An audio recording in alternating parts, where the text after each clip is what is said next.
Good evening and happy weekend to you wherever you're watching from.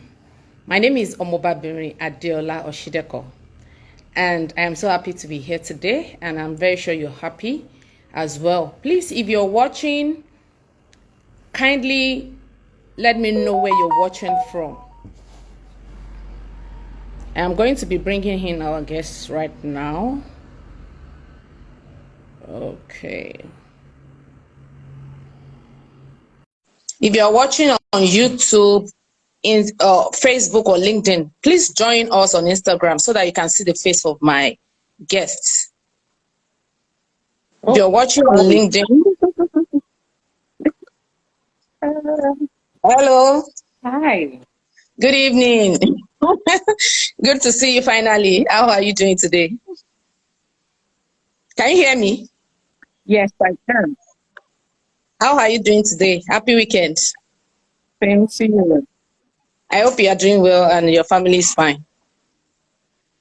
Thank you for honoring Yeah. my invitation to be here today. Your voice is echoing because I think you're on Okay. two platforms.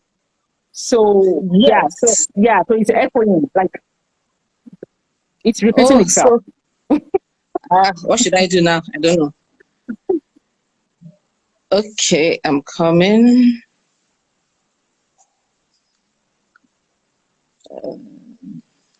Can you hear me like this? Is it okay now? Yes, It's okay, right? it is. But I think the voice is still echoing. I don't know. Maybe you have to. I don't know how you're gonna do it. But Okay, I may have to leave Facebook then. I don't know if that is going to stop the echo. I have not experienced this before, so I'm just wondering what happened. I don't know. I'm coming, please. Just give me 1 minute. Let me see if I can fix the problem. Okay, is it okay now? Is the voice okay now? yeah. Oh, Is you're still echoing. I don't know. Maybe you need to. Maybe I don't know what the problem this is very I don't know strange what the and funny. problem is. Okay, don't worry. Let me if you're watching, please, if you're watching on Instagram, if you're watching on LinkedIn, Facebook, and YouTube, please join me on Instagram. I want to end this broadcast right now and see whether this echo thing will Yeah, regularize itself. you can end this one. You can end this and then we will invite you. So that is that's Okay, going I to be can join better. this live chat on Instagram. Whichever one, I'm with you. Okay, let me end this live stream on YouTube and the rest. Then let's see. Then I will invite you again and see. I need to be sure this is okay. Okay, so I've ended this. Then let me. Can you exit? Then you come in. I don't know how to remove you.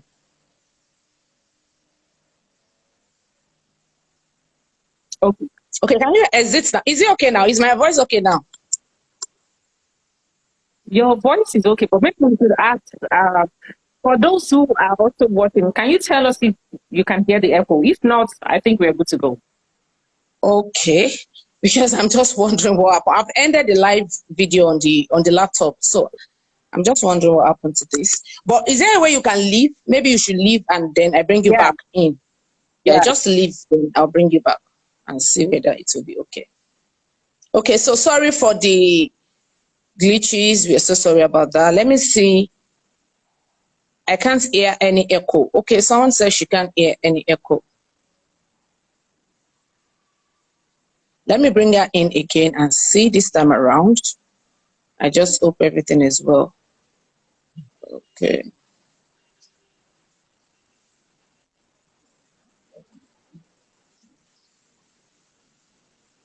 We are sorry for the delay and the break in transmission. Please bear with us. She's going to be joining us now. Okay, let's see like this. What's happened? Hello, are you there?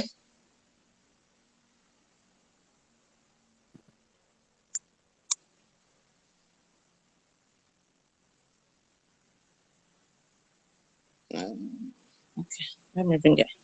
So sorry for the delay. We are going to be starting in a bit. Please bear with us.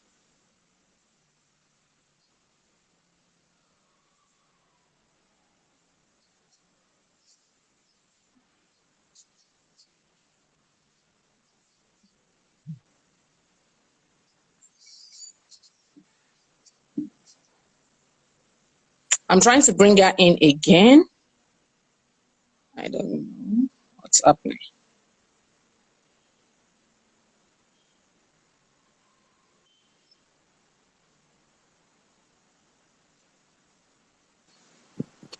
Hi. Okay, we're back. Are we good now? Yes. I don't know what the problem is. Sorry. Okay, so good to have you finally. Thank you so much for honoring this invitation. My pleasure. So let me quickly read your bio, then we will just go straight into the questions we have. So my guest for today is, I want to be sure I will be able to pronounce your surname very well. Can you help me with your surname? Yes, so before my father will come and sue you. And he's an accountant like you. Ijewere.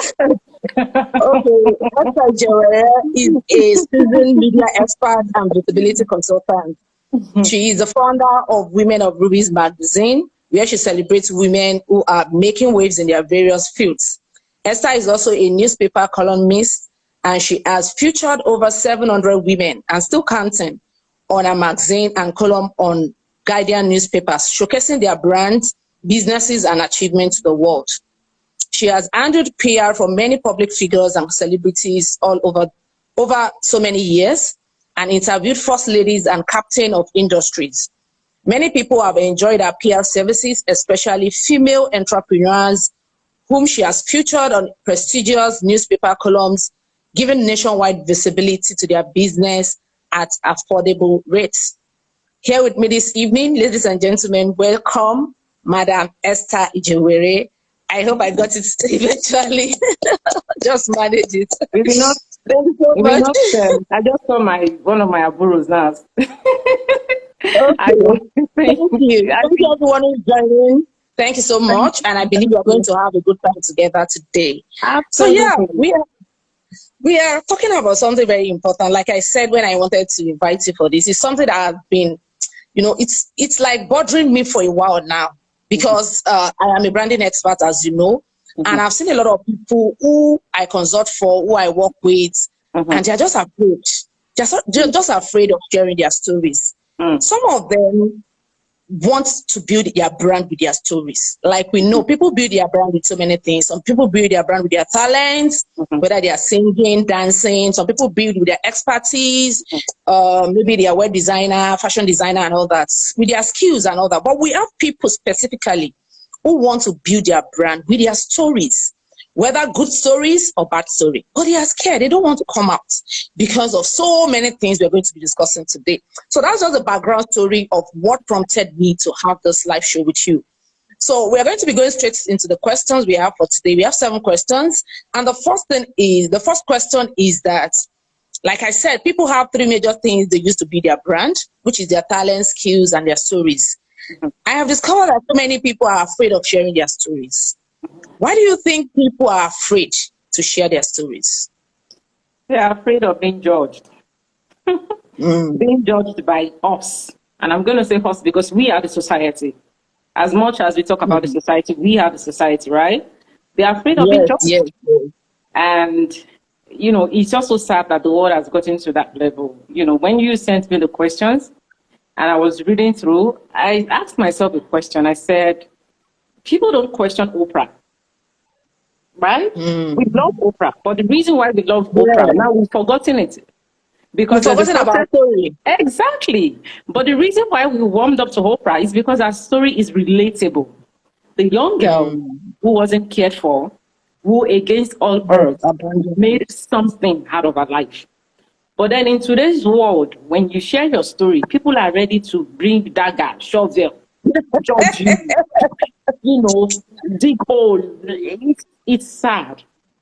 And for me, being a media person, I think one of the places that I've found comfort is when I read stories of amazing women like you And, I get a picture because it's not just a feature for me, right? You are editing, you're reading, right? You're getting inspired. But the truth is, a lot of the women that I've featured, the stories they share with me, they can't post on social media directly. Because the people are ready to judge. They would answer the questions because it's print. It's a one-off, right? Yeah, you don't have an avenue to get back to them to ask any question or bully them or do anything to them. They rather archive it. I mean, someone was telling me the other day, she said, Esther, the reason why I do a lot of PR is because I want to archive my story in the media. And that touched me. I'm like, whoa. She said, yeah. Why do you think I'm doing it? She said, I'm archiving. He said, because the truth is so that in the future, if something big happens, yes, I have a track record. I have the track record, and that's something that I'm also consciously doing on my own, not even because I'm a PR person. Make sure that no matter how bad or good your story is, be the one holding the pen. Be the one holding the pen. And that's a mistake a lot of people make. If your story is bad, if you're not strong enough in today's world, you can't share story. Because there is one person somewhere who is waiting to put in dagger into your story. Somebody is calling fiction. Somebody who has not lived through your experience is saying, you get what I'm saying? I mean, the other day I think it was yesterday that I shared a story about Wendy Williams. And I also shared my story when I was sick last year, right?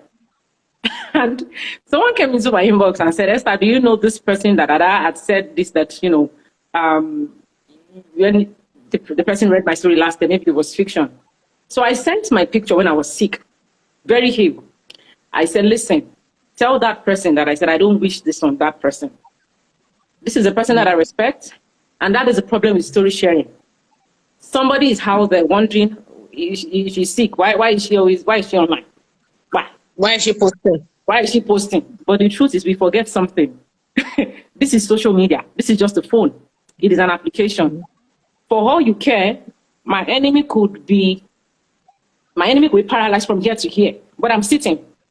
How would you know? Yes, nobody will know. Yes, that's it.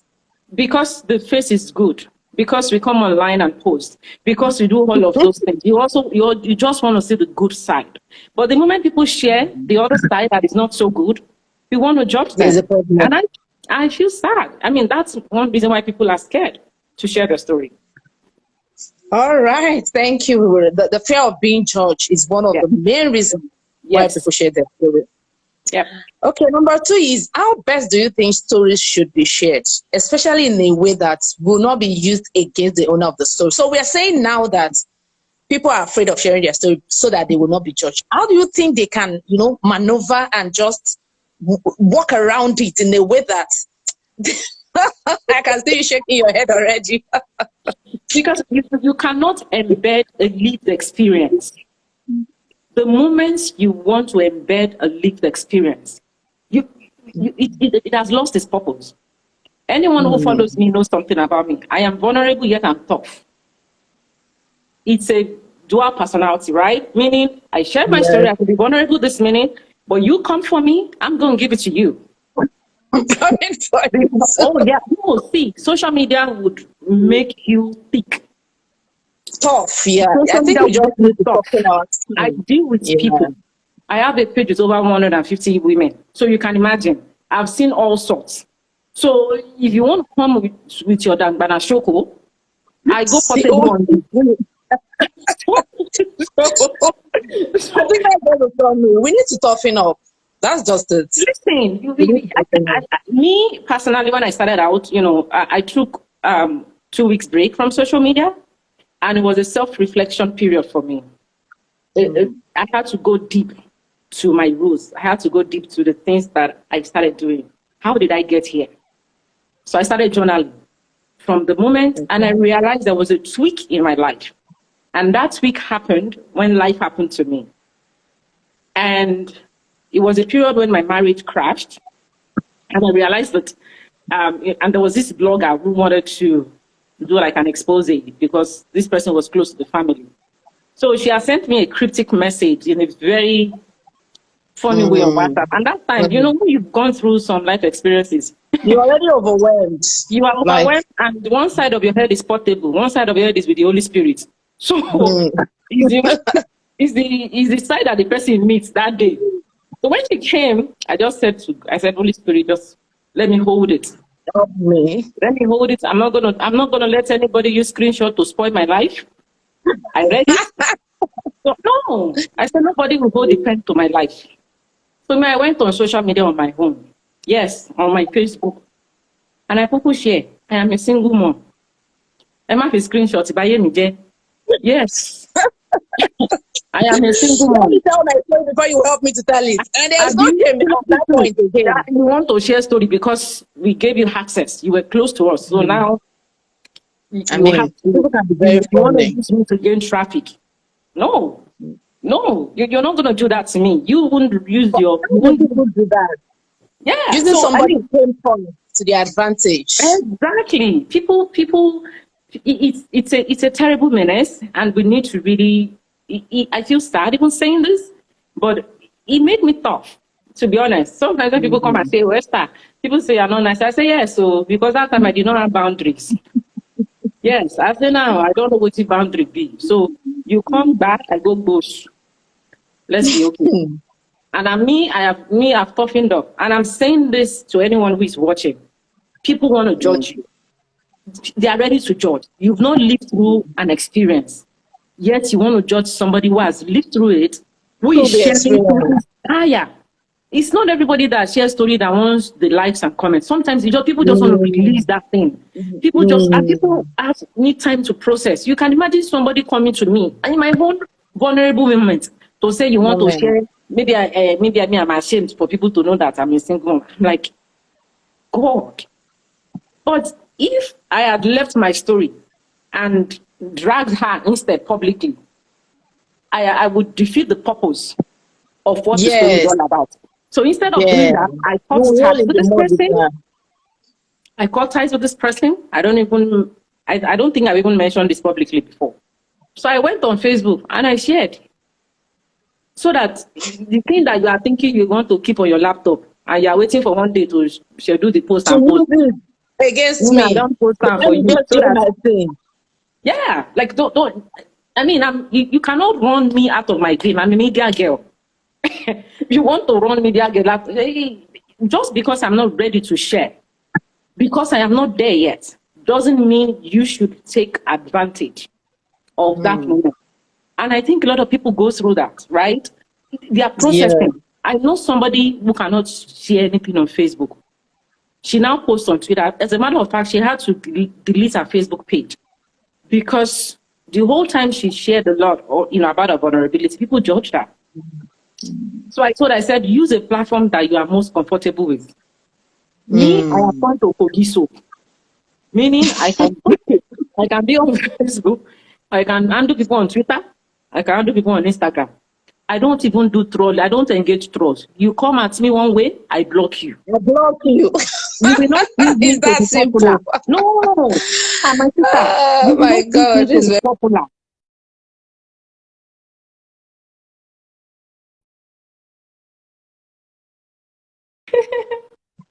Yeah, I think the network. So it's a terrible menace that we need to really, really address.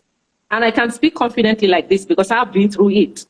When I tell you I've been through it, but I've been through it. So it took me a while to get here. I just so anyone who is listening, it took me a while. So if you are going through your own process in life, you got to go through certain process for you to get to a stage where that confidence is confidently share your story without so when somebody wants to do something against you, you're ready, you're healed, you have the energy. So I think that's just it. Yeah. Like there was a day I put up a post on LinkedIn one day, and I was talking about the title of the post is how to build your personal brand and still be private. I can't forget that particular post. And I gave them, do this. And one woman came, a very elderly woman, and she dropped a comment. That comment, I had to screenshot it. And I wish I had that comment very handy here. I would have read it out. She said, there is no way you'll be a public figure and you will be private. She said, do you even know that people hire private investigator to beam the torchlight on some people just because they want to know what's going on? So even if you say you don't want to share your story, there are some people that are really intentional about you. Like, they will live their own matter, they will live their own life and start pursuing your own life. They will hire a private investigator to look at you and know that thing they want to know about you. Not just that, she now said the only solution she will recommend to anybody, especially if you're a public figure, you're a person of influence and impact, and you're ready to still stay on the social domain, toughen your skin. Toughen your skin. Get a lot of mental health awareness, self-development, and just toughen your skin. And just be, and she has said additionally, be prayerful. So that when they come for you, you don't even feel it. Like, it's nothing to you.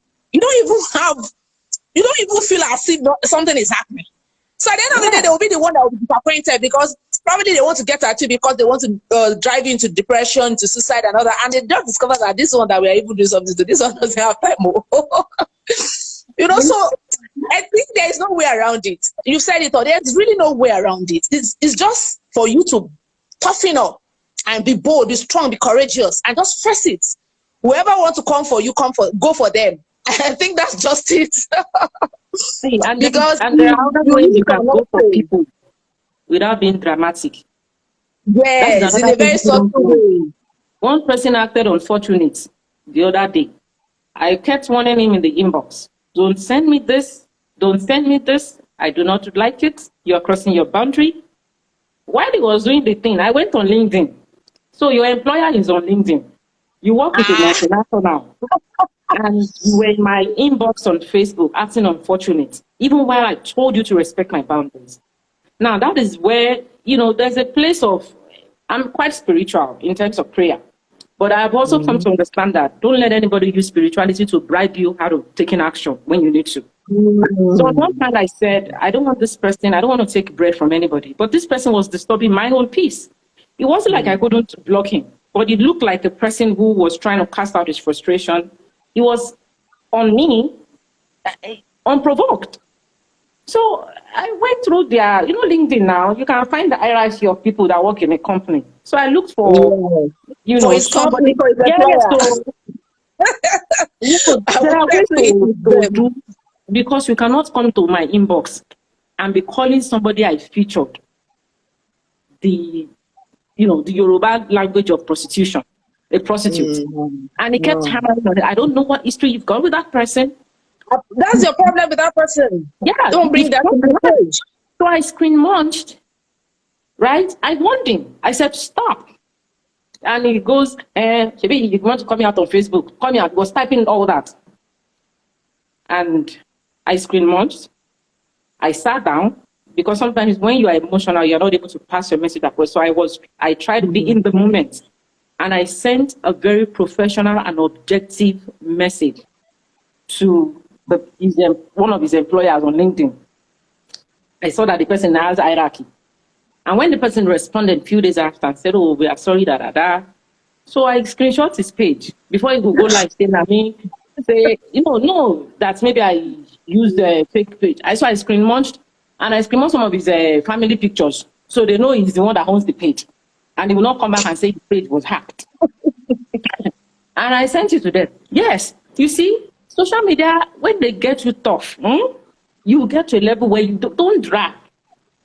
I think they now sent him a memo or something. So he came back inbox and said, he's saying sorry. They say, I said, no, don't apologize to me. Go apologize to the employer. She did in my inbox now. You were making him out. Some of us know we have fought so many battles in life. We don't have the strength to give you strength. We don't have the energy. You come to me in a portable way. I goes out on you. So go and talk to your employer. Because I warned you, you cannot be calling another woman a prostitute in my inbox. On my page. If I screen much this to this woman, this thing would blow up on Facebook and it would reach your family. So I said I saved you. Because if I call you out on Facebook, another thing I don't do, and people do this a lot, sometimes when people have strangers, because the moment I look at your page and I realize you're a family person, you have children, your children's photos are on your page, I would never call you out.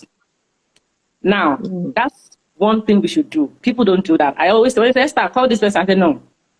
Because if I call this person out, you will start posting their children's picture. The children were not part of it. It is not the child or the children that told the parents to be unfortunate. So I don't like people involving kids and stuff. So instead of fighting my battles publicly, when people come at me that way, he's still in my inbox, I did not block him. Yes, I want him to, yes, because I don't know what punishment they gave to him, but I'm happy they did not, because the person did tell me they're not going to sack him. Whatever, but I think they asked him to go for some training or something on emotional intelligence to know how to... Social media etiquette. Yes, so, so my sister, the truth is, storytelling, before you share your story publicly, you need to be tough. Especially if you are sharing a lived experience. People are ready to judge you. People are ready to dig into your story. They are ready to find loopholes. They are ready to, see your story from their lens of understanding. If you not live through it, you cannot know it. That's the truth. If you don't live through it, your life can, you could say, if it was me, I would have done this. Oh, yes, if it was you, you would have done that. But I'm not you. I am you, right? Why are you trying to project your lens on me, right? So I can speak this way with, confidence because, like I said, I've been through it. And I say I've been through it, I've been through it. And I've been in the face of the media since I was about 18. So I always tell people I grew up in the face of the media. Those who know what that means. I grew up in the face of the media, meaning I'm a media girl, not because I didn't become an influencer and then a media girl. I have been a media girl for almost half of my life. So I have gone through mentorship of a lot of media people. There are people I cannot disappoint. There are things I can't do publicly. There are people who invested in me to be here today. So those people, instead of me dragging people when someone acts unfortunate because I shared something that that does not resonate with them, I'd fight my battles privately. Yeah, I told all my mentors what I did with the guy, the LinkedIn. It was like good for him because he read the screenshot. Yes. He kept going on about this woman. And I said, we don't care what business. Didn't call him out. Yeah, because of his children. And beyond that, I don't do drama. It's really not ideal. It's really not. You see, when we have children, my sister, people don't know this. You see this, we are talking about story sharing, but let's also talk about the stories our children will read about us online. My daughters have devices. My first daughter has made it a point of duty to Google me every week. I tell you, even my children, they told me, Naomi, you are. I was like, why are you, it was so funny. Why are you searching for me all around on Google? So what do you want them to read about you? They show me. I'm like, yes. What do you want them to read about you? Right? So in sharing stories, I'm also very mindful of the things my daughter, it's her assignment. So you know how Google works, When someone Googles it, you bring out your last Facebook post. It's bring out your tweet, your last tweet. You bring out your Instagram post. So if I am dragging people, it will bring it out too. Yes. What legacy am I leaving for the my children? Listen, I want to be a bragging rights to my children. That's it. I want them to go and play with their friends and say, go and Google my mommy now with confidence. Now, with confidence, yeah. Now, you don't say that mama will be Oprah. But just because the small we don't achieve, right? I don't want to destroy it, and I don't want any unfortunate person to use me to be popular. So when I share my story, any story at all, because I'm a very emotional person, I use storytelling. My approach to actually getting to know people is storytelling. I love storytelling. I love to share my lived experience, but of course with decorum. I don't overshare. I tell people don't overshare. Yes. Share with caution. Don't share things that would hurt other people. So if, for example, now, because I am a single mom now, and every day I make my post a shading my ex-husband. I'm just saying. We'll still get to that. Still get to that. So let's move. Number 3 is some people said sharing their story make them heal. Like if something just happened to you now, they'll come to social media, they come and share their story. And when people are like, oh, you're not supposed to share this is too sensitive, they start saying, oh, no, that's my own way of healing. And we discover that most of the time, instead of them to heal, I really do not know because I've not been in that shoe before. Mhm. Instead of them to heal, when the online bullies come for them, it wasn't the case. Like, it really wasn't the whole case. So the question is, do you advise that people share their story for healing's sake, or you advise that people should heal? Of course, the last speaker I hosted on Wednesday said, healing is a process. We can never heal, like completely heal from a particular experience. It's a process. But, you know, even at that, you will get to a stage in that process that you will know that I think I'm okay. I think I have healed to a particular extent. So when you say that people should share their story, probably immediately that thing happened, bam, so that they will use that thing to commence their healing process. Or they should try to get to a stage in their healing process before they can come out to share their story. Depending on what the story is. Okay. Now, if you are in danger, potential danger, share immediately. Okay. Immediately. And I'm talking about women, because I'm saying this because it's a live show. There might be a woman right now who is in a domestically abusive marriage or relationship. By all means, share publicly. It's not just healing. It is you asking for help. Right? Yeah. Immediately. If that would bring, because that would not only bring healing to the person, it would also get the person help. So on that note, I would say share immediately. However, if it is not, you know, a situation that is life-threatening, I'd say go through the process of healing. You see, trauma is not your fault, but healing is your responsibility. Trauma is not your fault. Healing is your responsibility. Yes, you cannot heal alone through social media. Social media can help you release and feel relieved, because I have tried that approach before. But professional help, when you need therapy, you cannot downplay the role of therapy and professional help to healing. Meaning, if your story is one that, you know, hurt you so much, something that you keep reliving or you keep recounting, a traumatic experience, by all means, get professional help. But then, if at the time you've gotten some professional help, you now feel like sharing on Facebook, share with decorum. Share with decorum. Don't share things that people can use against you. Very key. We can't control what people do with their phones and devices. We really can't. We can control what we put out there. That's it. You have the power to your own keypad. So control it. There are times that I have to meditate before I post certain things. I have to pray. And get the audience of the Holy Spirit. Yeah. People say, yes, I am praying social media prayer. I say, yes, so you know, time, it is analog. They were praying for street witches, people that they, you know, but social media you have to pray. In fact, it is part of my 2022 prayer point that I wrote. Social media is part of it. That is Yoruba prayer. So let me not say it live. All those Yoruba prayer that is conk. Because me, I pray. Me, I don't joke with prayer.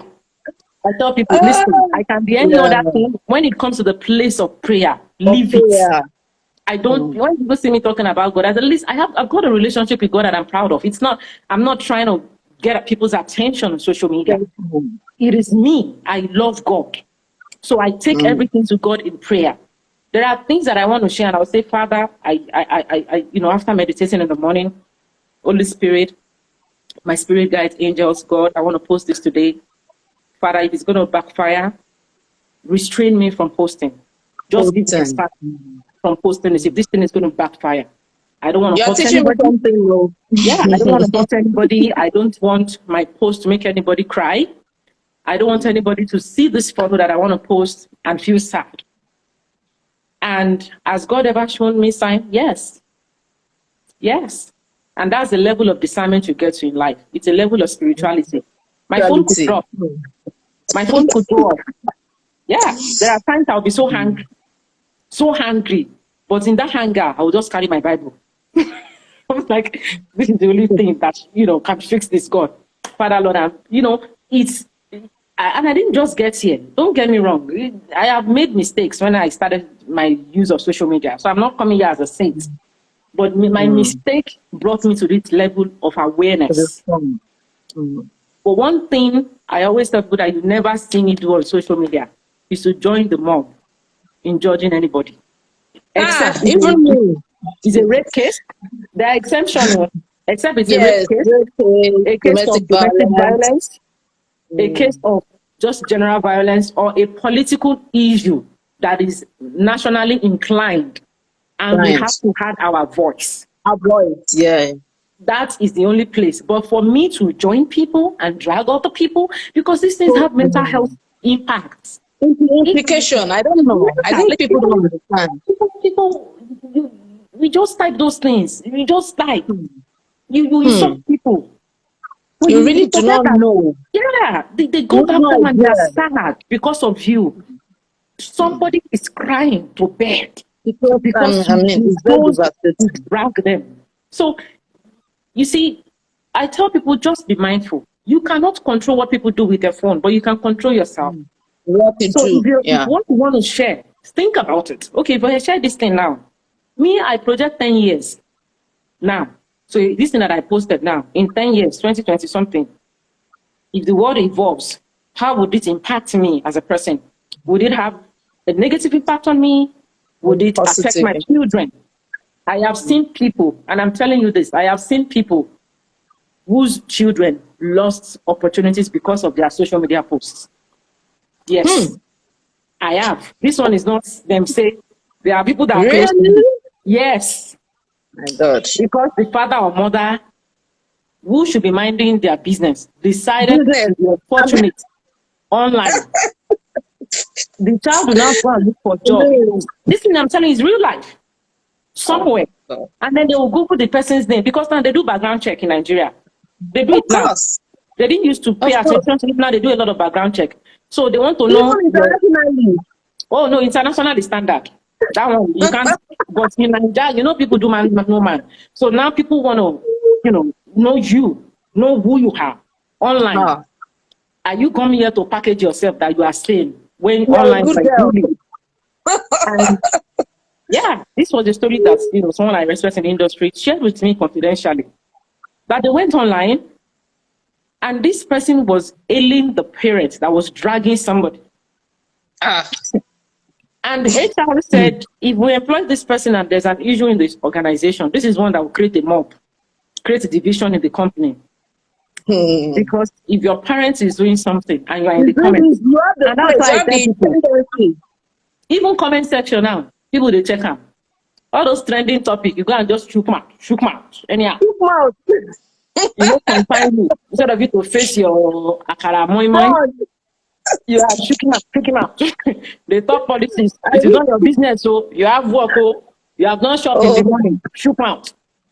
These things. A female politician that came out recently. I don't want to mention name. She's an actor, and I don't know. There was a debate around her, and the way people were, the kind of comments in the comment section, and I'm like, what exactly is the problem here? I mean, very, very nasty comments, comment that can make somebody go and die. I mean, it's so terrible. Why would you do that? Why? I advise my children when they see me on Instagram, they'll say, "My mommy, you used to check. Why do you used to check comments?" I say, because that is where you will see the real human. Some people don't have the chance, they don't have the guts to post something. But when somebody posts, you will just see them under the comments, releasing their demo. And you feel like, what exactly is the problem? And those ones too, that when you post your win, they will never congratulate you. But you see that one that they are dragging you, or something they don't agree with, they will come with their vote on and shoulder pad in your comment section. Trying to fight. Listen, me, I don't know if it's a good thing or a bad thing. As a matter of fact, I was actually talking to my therapist before I came on the show. And I said, one thing that I've devised in the past few years, that I block people. I don't have time. I'm sorry. My mental health is important to me. Important. Yeah. I have been through too much in life. way too much more than my age. So I am at the level where I don't want to deal with your problem. I don't want to argue with nobody. You're not paying my bills, so I'm not going to argue with you.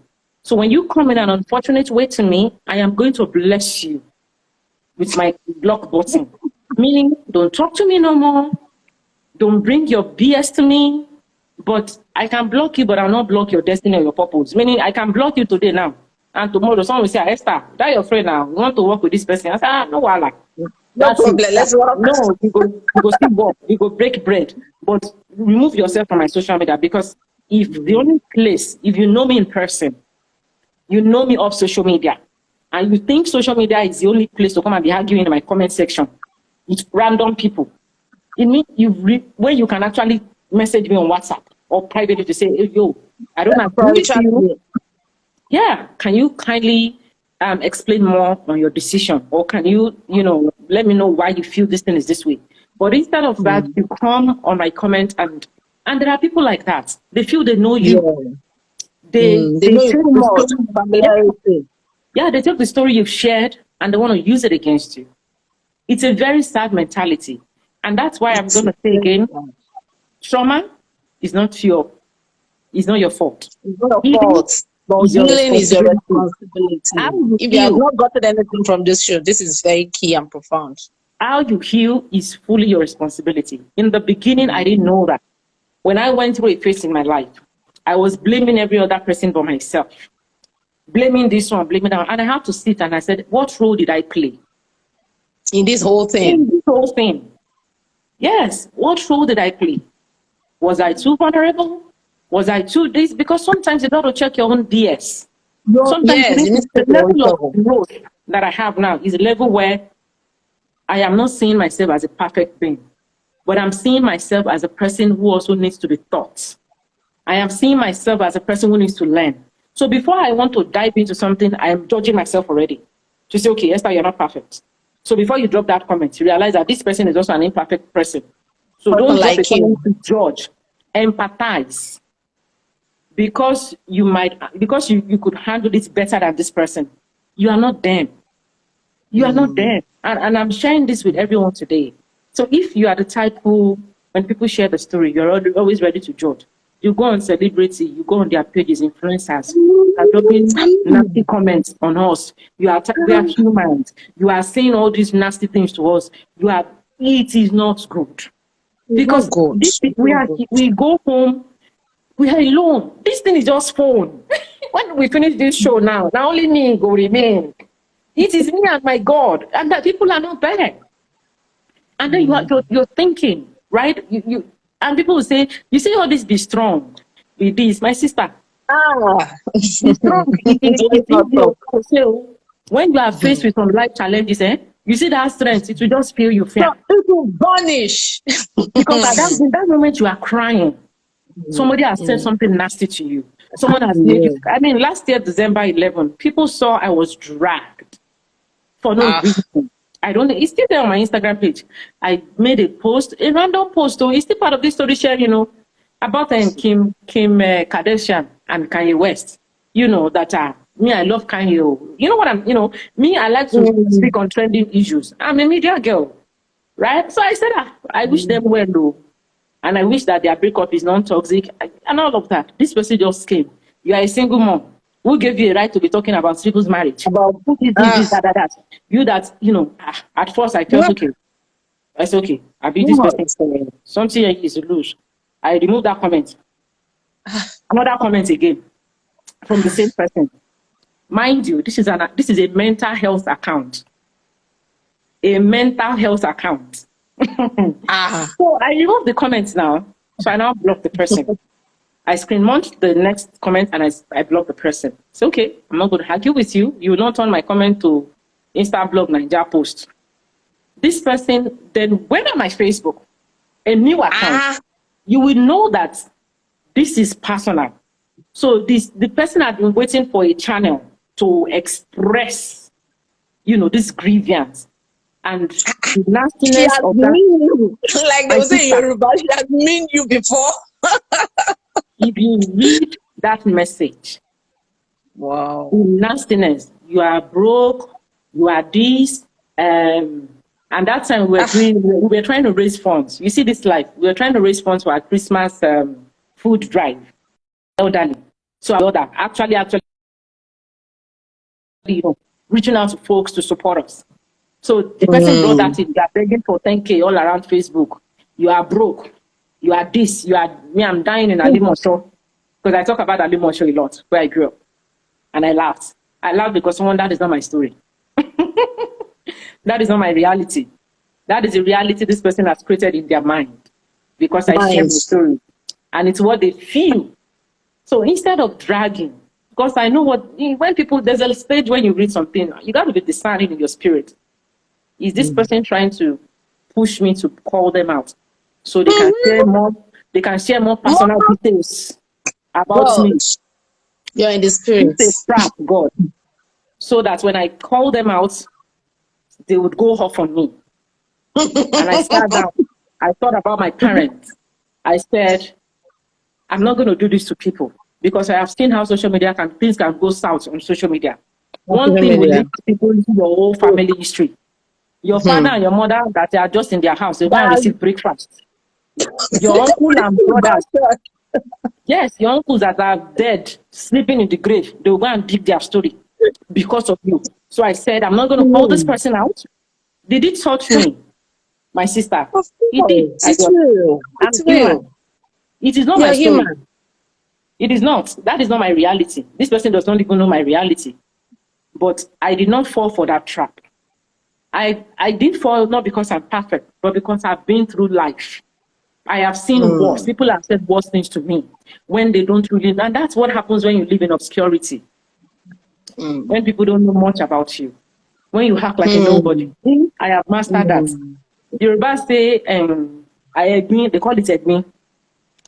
And I'll say this in Rarami would buy Egbin, but Mama, I like to see when people dish out Egbin.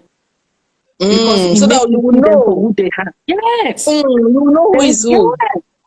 You will know who is who. Let them. So you see, I'm sharing this to let you know that sometimes our lived experience would give people the opportunity to feel they know us. How did I go through that phase? I had to reach out to Chris Fowe, who is one of my mentors. And I said, bro, I don't feel good. I don't feel good because this is not my reality, but I'm feeling for somebody who is living in Alimosho for real and is going through the situation this person just painted. Is it a bad thing for a person to be broke? I am not broke. And because when you are an empath, you feel things differently. And I said, Anito, you know your story. I need you to calm down. Because I was crying. I was really crying. I felt so very bad. Like, why would somebody be so nasty to me? Not to say something like that. Just trying to do my own thing out here. Right? So I'm sharing this also because people feel influencers are made of steel. They should take everything. They want to come at us. You want to drag us. You want to do this. You want to do that. We have families. We have children. These things impact us sometimes in a way that we might transfer to children. So I know somebody that almost committed suicide because she was dragged online. And I remember I reached out to the person inbox. I said, please, is there a way we can resolve this issue without you dragging this person? She went all out to drag this woman, dragged, like, when they drag someone's missing airline into existence. That even me, when I read the post, I weak. I told the woman, say, I beg, what to go up, you come up on Facebook. Just log out. Because this comment section is not looking good. People started bringing all messages. And I said to myself, is this fair? Can we pass people grace sometimes? Give people grace. Grace, just give them that pattern of grace. Like, okay, I'm giving you this grace to be a better person. I'm giving you this grace to change, right? So exactly. Because I think we live in a world where everybody is ready to. You see this keeper thing? It does not with my sister. This thing. Some people just want to fight. And most of them, I'm sorry to say, if you check half of the people who throw folks who share their stories online. They are nobody. And I'm even speaking for celebrities. I'm speaking for them because I handle, perception management for a lot of them. I have worked with them. I have had celebrities call me in the middle of the night, crying on the phone because of a nasty comment. Because maybe a neighbor that lives close to them would go on Instablog Nigeria and drop personal comments. You get what I'm saying? So I've had to speak to celebrities to say, listen, that's not you. Let it go. But they are human beings. We shouldn't use people's story against them. If you've not lived through it, don't judge it. Don't judge it. Yeah. All right. That was a very interesting one. So let me just quickly share my own story because you talked about December 11 for you. So my own is May 7, I guess. I made a post and I've left Facebook since, I think, December last year I left because of so many toxicity. I'm just like, this is not a place for me. So I left. I packed my load finally and I'm like, okay, it's just once in a while. So I went there, dropped my normal post, and this particular lady just came for me, just like that. She dropped a very long, it's just like people already have something against you. They are just waiting for that day to unleash. She wrote a very long comment. I'm like, what exactly? I have left this Facebook for you people. I just came here to greet people who wish me happy birthday. So what exactly is the problem again? So I deleted the comment and I blocked her. I never knew that is just the beginning. This lady went to call her others. And that was just it. And you know what? These people, these so-called people, they dragged me for 6 days. The group leader will make at least 7 posts per day for me. At least 7 posts per day. One day. In fact, the day that thing happened, before I woke up the next day, my WhatsApp is huge. She has posted 4 times before 9 a.m. She has posted 4 times because of me. According to her, she said she's dragging me. And you need to see how other people came out from nowhere. I mean, people who you think literally you are good with, we are good, we are not having any. And they just came out and said, we know she's proud. They drag. Oh, in fact, just like you said that you were weak for a woman, people called me and they were crying. When people start digging out things that are not even real, things that are not genuine, she's too proud. And somebody said, I'm shameless and obeless because I don't post my husband's picture and I don't talk about him. I am, they call me all sort of names. And I'm just like, what is this? So when people were screenshotting and sending it to me, I said, you know what? Nobody should screenshot anything to me again. It's okay. And on the 4th day, a particular lady made a comment on her post and said, rest. Madam, rest. You've been talking about this lady for almost 4 days and she did not even reply you. Rest. It was even people that screenshotted that one and sent to me too because I didn't even bother going to her post to check anything she's posting. But I made sure I screenshotted everything, including the comments. Everything. I screenshotted it and I archived it. And I told one of my friends, I said, I will need this thing one day. It might not be today. It might not be tomorrow. It might be 20 years' time. It might be 15 years' time. I even archived it in the email of my children. I archived it because they knew that period. When something is happening, everybody around you just feel the heat. Of course, I wasn't lashing out, but you just know that something is not right. And I archived it and I told them what happened. And like you said, they are just waiting for you to talk, to say something, so that they can come. Because the lady said, come out, come and talk. She was daring me like everybody just like, don't say anything.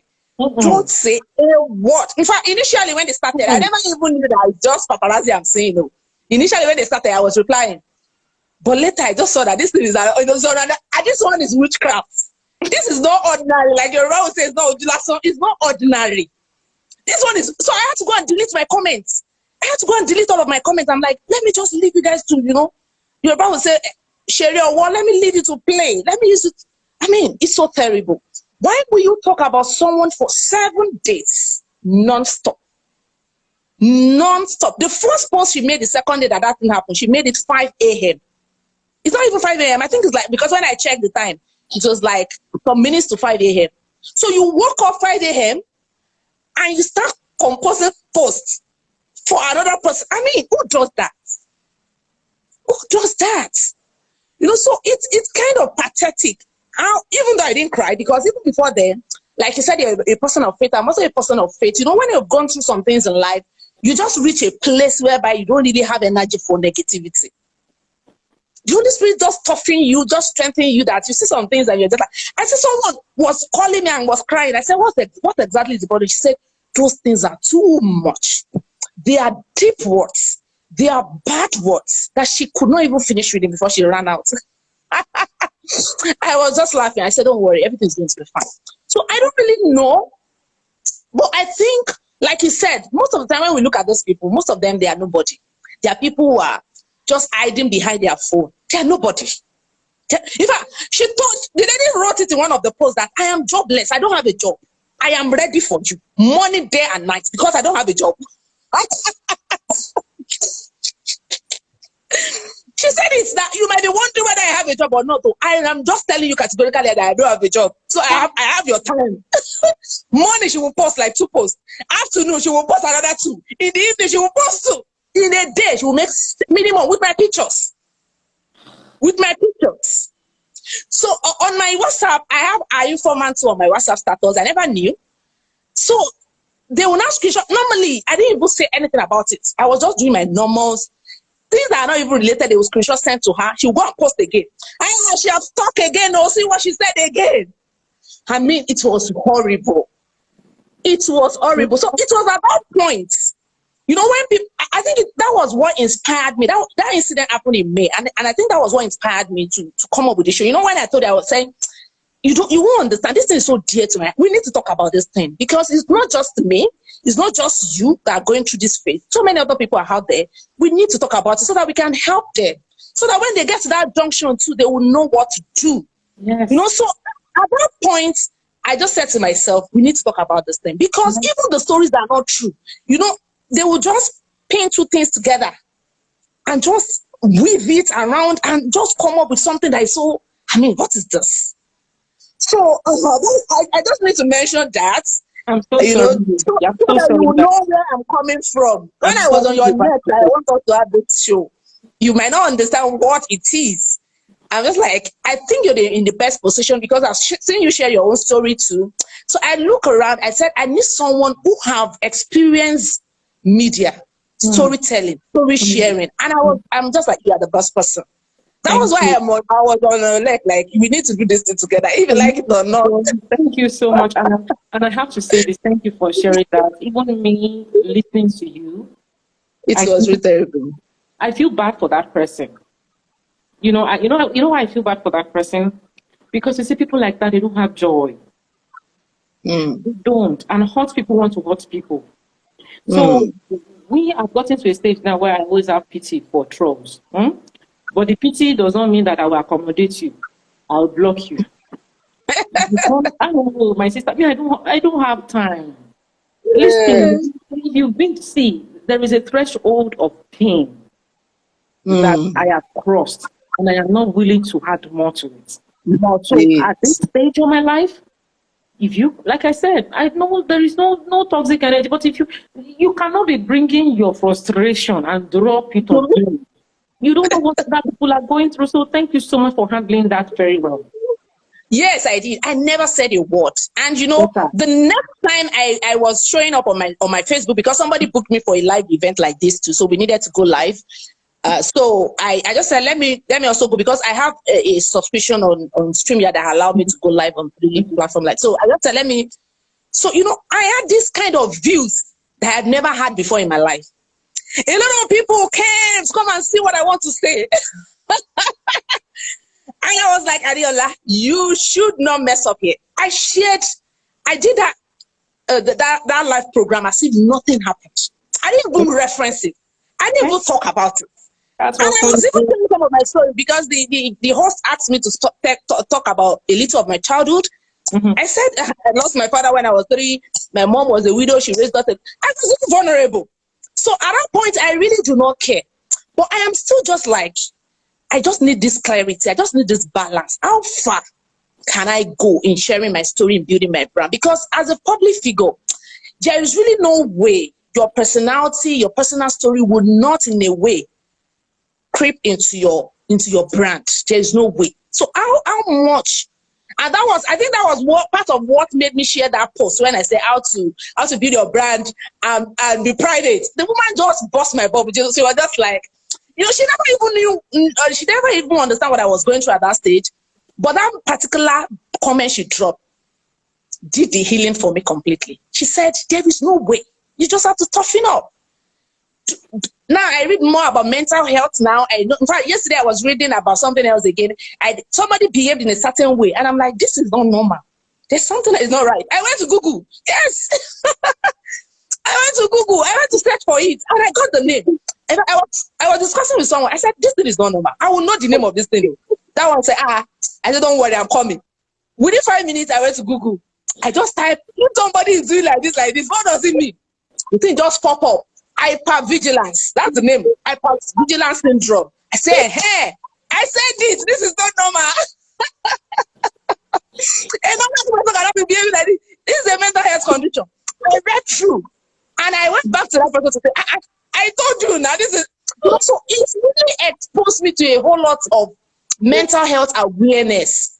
I begin to learn more. If this happened, what can you do? How can you handle trauma? Can you handle this and that? So I think for most of the time, some experiences we go through in life build us for where that destination, because God knows where He's taking you to.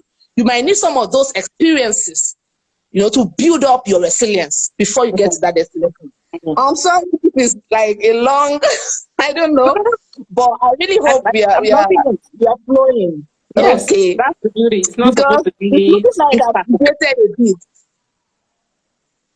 Okay, so I want us to talk about that point you talked about.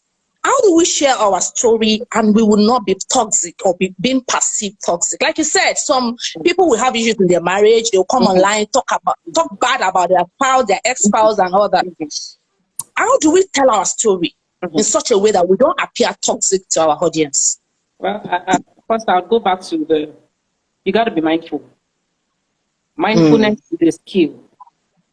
People meditate a lot, know the power of mindfulness. It's you not just being in the moment alone, but trying to understand that the action you want to take could impact a lot of people. And when you share something from a place of mindfulness, you share with empathy, you share with caution, and you share with, a mind of actually putting other people in your shoes, just being considerate of other people. However, mindfulness is not a skill that everyone has. So I would give grace to people who don't know what mindfulness is. I have shared stories in a softly toxic way. There's a story that I shared, and I've shared it over and over again, that when I was falsely accused of theft in the university. Now, at the time it happened, I did not find closure, because this person accused me of stealing a chain, at the time, a gold chain that was worth 22,000 naira. Wow. And I had to go through a lot. What I went through, I don't wish it on my enemy. We were almost lynched. We were tortured by cult boys, myself and 5 of my friends. If you watched When They See Us, that movie that was produced, we went through something similar. The only reason why ours is different is because that happened in another client where there is structure. Things could have gone south. And it is a story that, even me talking about it, it's hard, because this lady, it was the first time that I met her. I've never been to her room. That was the first time. And suddenly she said she was looking for a gold chain. And she said, Esther, I'm the thief. One who stole it. That her spirit said I'm the one who stole the gold chain. So you can imagine, a young undergraduate, they sent me to school to go and study. Now, I am here in a situation that my mother and my father cannot help me. I'm with 4 other women, young women like myself, and cult boys who are dragged to stupor. We did frog jump. At the point, one of my friends, they had insecticide and candle. So they sprayed the insecticide on the candle and our hair, because we have just gotten down from a bike. So you know how bikes, you just, pull your hair off. So the top of our hair all burnt. We were beaten. I was beaten the most.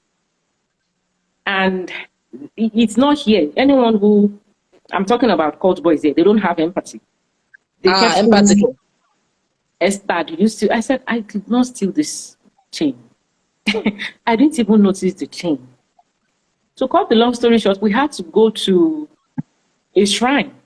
Now, here is where the family comes in. I'm a Christian. I was, but you see, in that moment, Christianity could not save me. It is common sense, because I wanted to tell the Baba, that's like the ballet of the area, who came to save us from those boys, that I'm a Christian, no, I cannot go. The man said, listen, is either you go or you let them kill you. So you have to go to the shrine to go and confess, to go and be in front of Osoyin. They call the thing Osoyin. It's a deity in Ijebu land. I don't believe in those things, but in that moment, the only thing that could save me was going with my friends to that shrine. And we went there, right? Everybody went one after the other. Anyway, it turned out that it was our friend who had entered our room to take the and stole the chain. And this same person joined other people to chant Ojo Oleta Olere on horse as we were walking to the shrine. There's a place, it's in Agogo. Anyone who went to Osu would know. It's called Awa. So we walked from, it's like I can't even use anywhere in Lagos. It's quite a distance. So we walked from that place to like Ijebu Road. And people were following us. Okada men, passerby, other students, Ojo Oleta Olere. They were singing, chanting. We were only soaked in tears. So by the time we got to the Osoyin, listen, and this is where, you see, this thing, and that's why sometimes I don't shook mouth in some things. And one of the things I don't shook mouth, because God said is leave what is of Caesar to Caesar. Anything that has to do with tradition, I don't shook mouth. Let me face my Jesus, but I'm not going to judge nobody. It is not my position. I am not a deliverance minister. And I saw it live. This one is not like they said, or it's like African magic. It happened to me. This thing was talking like a baby. At first, they said it had gone to a party because Abraham Adesonya was having his birthday party, the late Abraham Adesonya. So when we got to the Chinese person said, Osoyin it's a party, where they came to rent Osoyin. I almost laughed, even in my pain, like, what the hell is this one saying? But of the truth, when the thing came, people felt it, like the breeze, the atmosphere changed. And the man said, Osoyin it's a deal. Oh yeah, am I only let your like coming up one after the other?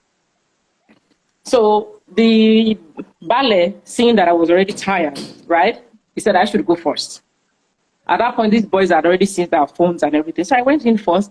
And I saw the thing, the priest was holding the thing. I know any Ijebu person who is watching this. And the thing said, you did this. Like, it's not me. Like, she's not a thief. This is not, this is something I can never get over it. So we went, my friends, my 4 other friends, we went in one after the other, and they said, no, there's no thief here. Meanwhile, when we got to the shrine, this girl, Buki, who stole the chain, she said, because when they said that you're on your period, you cannot come into the shrine, but none of us now, we're not on our period, myself and my friends. So the man now said that Osoyin said, aside from this other girl, somebody had entered your room. Is that person here? And she said, is our friend Buki? I can never be Buki. Like, never. They said, but did she enter your room that same day or not? She said, yes. Okay, let her come now. She's not the thief. She's just, no, I'm on my period. Oh. That's what she said. The man said, you're on your period. No, I'll bring the deity out. You just have to keep so you just have to keep a distance. My sister, prior to that, that man had warned and said, before you come into his shrine, if you are the thief, confess, because the moment this thing catches you, it's going to jump on you. And that's the sickness. This thing I am telling you, one day, I hope that myself and my friends, when they also find closure, we can do a docu-series on it. That's how this thing, the Baba now carry the thing out. The moment this thing sets eyes on Bukky, it jumps on her. As in, there was no question of, your son, Bukky, you know, the Yoruba now. The moment it sets eyes on her, it jumped on her. This one is not, it is a, see, you see, there are life stories that, it is hard for you not to share with the toxic energy. See the way I'm even sharing now. I am the Bisoye girl, I am sorry, I am forgiving her. But there's a part of me that is still angry. Angry because I didn't steal your chain. For no reason, because I used the Samsung Ericsson flip. You don't know my family background. You say I'm the one. I look like a thief. That they should look at my eyes. And what you wear? And they put Jolie. Only go where Omojoro Larry. This one, that one. And my friends were telling her like, Omojoro Larry. Like, it is not Esther. These are also people who were in pain.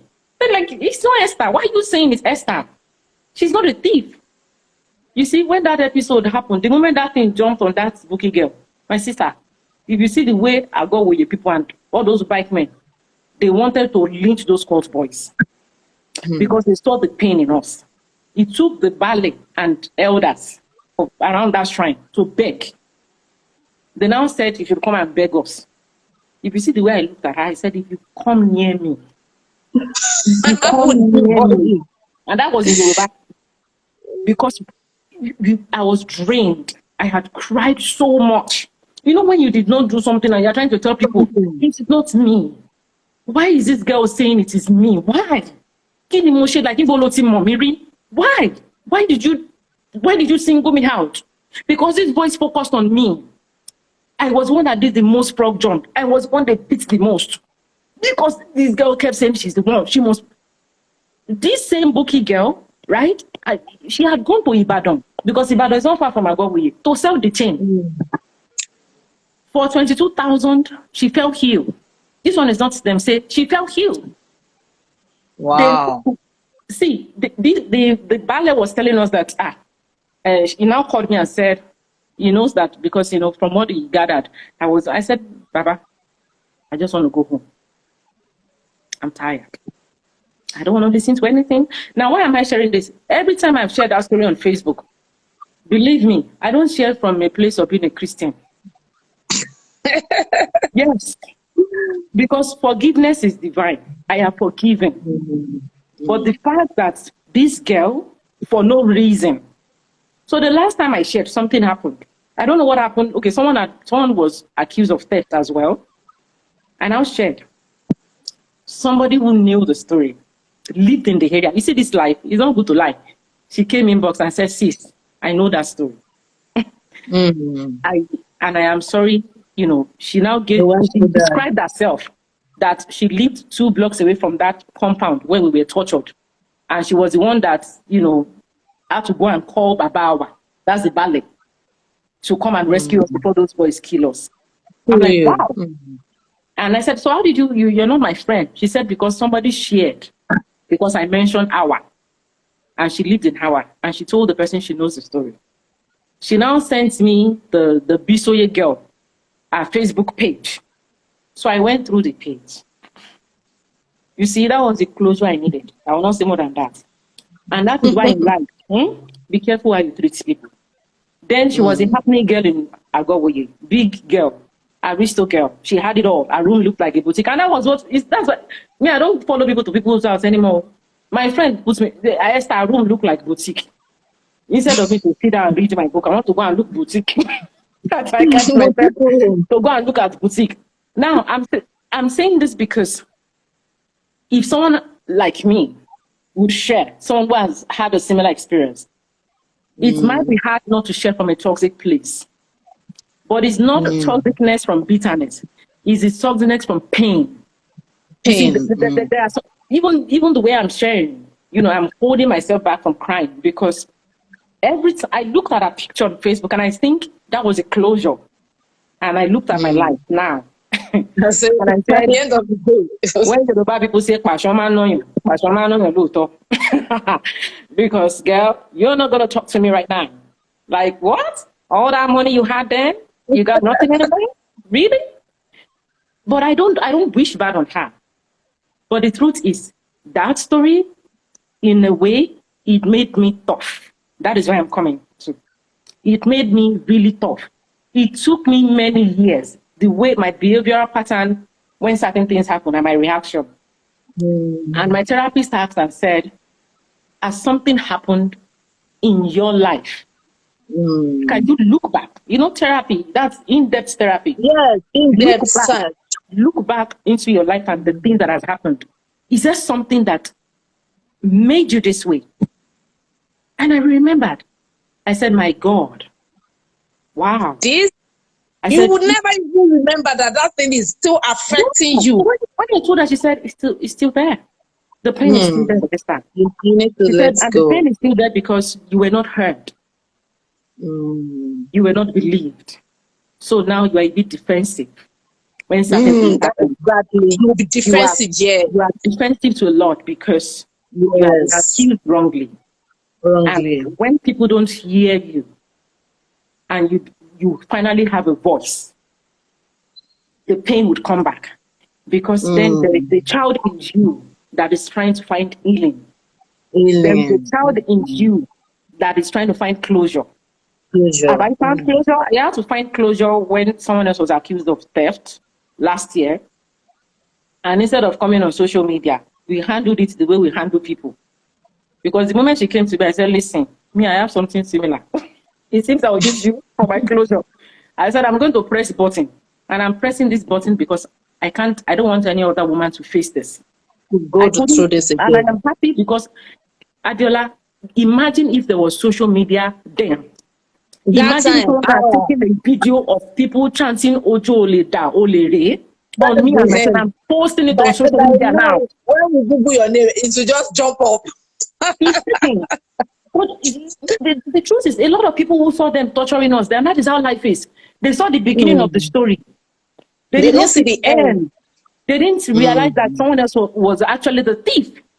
I saw this girl 2 years after on campus, so before I even became an influencer or anything, she was coming to me. They called that place permanent site. I said, "Mas mommy, my dog." They said, "I should come and put." I said, "Mas mommy, mas mommy." And I was telling her from a distance. My friend, one of my friends, I said, "I have forgiven you, but don't come close to me." And I was crying because I was triggered seeing her.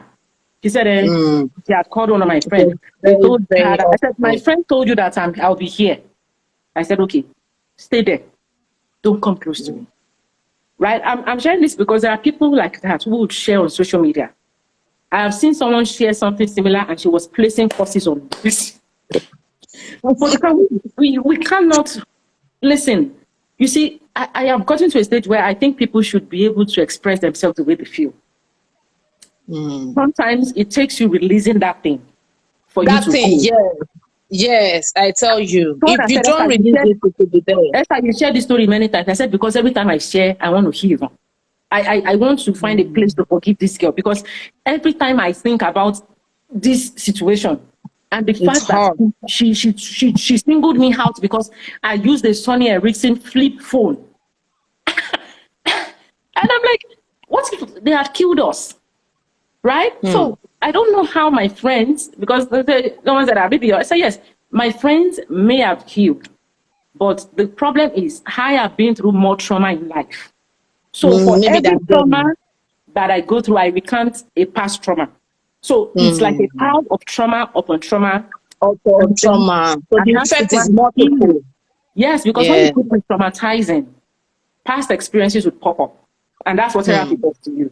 It's not therapy of you're just talking to somebody. I'm talking about professional therapy where you're asked to sit down in the corner, to reflect, to go down memory lane, pick something from your childhood, pick something from your adulthood, channel them both together. Where did the problem come from? Problem coming from. You know, how did you get to this level? So I realized that, that made me defensive. But at the last time that I shared, after seeing our picture, and supporting that woman.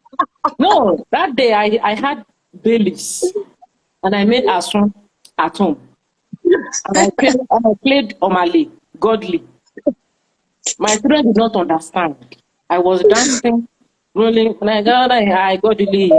Say, God, Oluwa, now you comfort me. When these people, they bombard me. Because the healing came. Yeah. You were just, I believe, like, God has done the best for her. Like, God has fought for me. So let me just hold my peace. I understand that kind of feeling. The Iboloshe Yorubalu war that she was wearing in those pictures. God. I say, God. And God, you really, I didn't know you were fighting my battle. Paying us back for everything. I didn't know you were fighting my battle this while that I was keeping this thing inside. I said, I get it. Forget you. I don't talk this story enough. I don't go share them again. I don't get the close I need. So I'm telling you this because people sharing from a toxic place. Now that I'm sharing with you now, live, it's healing for me as well. When we finish this session, I am not going to replay it the situation again. There's a part of healing that has come from even being heard. And that's another thing. When someone is toxic, what made them toxic? Let us find out. Let's not judge. Look at what happened to you. If you had become the image of what that woman was doing to you, and you decide to also go the troll way, if you didn't have a brand, then nobody will understand why I'm doing what I'm doing. So sometimes people who are toxic, it could be life experiences, things they need healing from. Once again, healing is our responsibility. And when I posted and I was talking, I think I posted one time about the story and I said, she's going to get what she did to me in 100 folds. That's because you see that, I don't know if it was the beating or the fact that she made me break my position as a Christian to go to a shrine to clear my name. Everything, the beating, the shame, everything comes together. Traumatizing. And then I'm reminded every time God would say, "Thank God it is not social media of now. What would you have done?" It wouldn't have been easy. In everything, Yoruba people say, "Ayopeyo." Yeah. The passion is beating her. It is not my fault. Life dealt with her. Yes, life has a way of coming around, to give up what because my sister, if you enter that room that time, my sister na boutique for undergraduates. It was like collectibles with all this big boutique in Ireland. What can't you find there? So if she would share her story of what she did to people, to all the, she's going to share with other people, she might share from a place of pity party. Maybe by then I was a young girl. I did not know. But what you did not know cost 5 women pain. Lifetime of pain. Lifetime pain. It's not something that will just go one day. It's graced us. No matter how we did a work of shame. A work of shame. People, and you see, life would humble you sometimes in a way that when you want to talk about the lived experience and you're not mindful, and you've not gone through therapy, you might share from a place of toxic energy without even knowing. Yes. And that is me being fair with people because I've been there. I am not a saint. I've been there. That's very true. But I corrected myself. And the only way I corrected myself, and to be fair, because I'm human. Let's live with that. It's because I saw a picture. Yes. It's a picture. I think until one is healed, until someone find that closure that you need, you will still be toxic. There is no way. There is no way. As long as we are human. Yeah. And someone just said victimhood. Yeah, that's another thing. That thing about victimhood, I also, there's a way you will share your story. Some people go through life experiencing different trauma, where they find themselves becoming victims of different situations. I am one of those people, but what I have done now, I want to stop being the victim in every story. So if you do something to me and I got to report it like the person I reported on LinkedIn, I'm going to do that. If you do something to me and I've got to go legal on you, I'll get a lawyer. Yes, I'm no more the victim. So you come at me one way, I want to be prepared to fight. I'm not going to fight on social media, meaning let us go all the way. So that my healing would start from me. From there, because getting justice on its own is also healing. Yes, getting justice is healing. Yeah, until you find closure. Yes, you cannot find, and that's why we should give people grace. There's something about closure that brings healing. See the way I talk about her when I talk about that picture now. Yes, I even saved some of the picture. I created album for her. Oh yes. No, because I did that whole series by God's grace. In fact, one of my abroad that was there, I was still telling him the other day. I said, this story I must share, even if it's a small screen something. It's important to share so that people will be cautious of what they do in life, knowing that life, there's a way something will come back to you. And anything you do in life, we need to understand that it has a multiple or ripple effect, as they say, on people. So don't just be careless doing things and say, oh, I don't know. In fact, there is nothing like ignorance. Ignorance is not an excuse.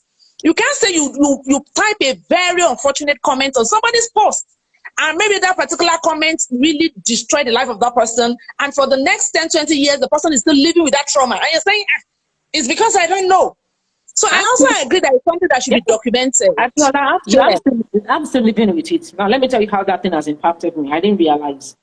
I am only free when I go to people's home who feel like family.